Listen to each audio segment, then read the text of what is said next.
Hello everyone and welcome back to the channel. Today we're going to show you how to bypass the seat switch in a L series Kubota. This should be for all years, and for different seat types you're going to have an air compressor seat and you're going to have a regular seat.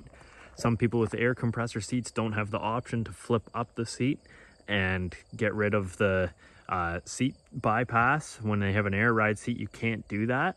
So people need to run generators or augers, whatever they run out the back, or they need their PTO going without somebody in the seat. This is how you can do it.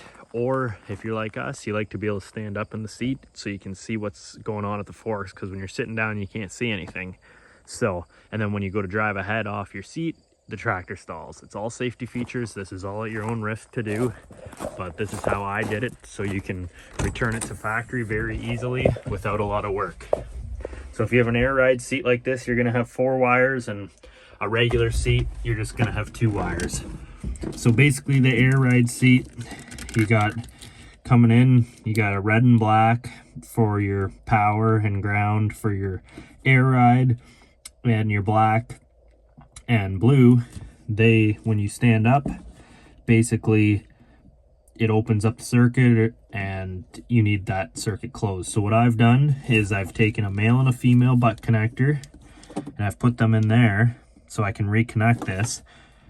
Also, when you have it apart, you can put your male and female together here, and that bypasses your seat switch. But if I want to return this back to factory, all I have to do is unplug the female and male here and reconnect it to the female and male that I have in there on these blue and black, and it's factory returned. It'll work like factory, sorry, and you're back in action. Yes, you do have to cut the factory wiring harness. It doesn't bother me on something like a seat switch. It's not like we're messing with fuel injection, but you can do whatever you would like. But that's how you do this, and basically you can connect it however you want, but that's just the system I use because I can return it back to factory if I'm not running the tractor, and all the safety features will be operational.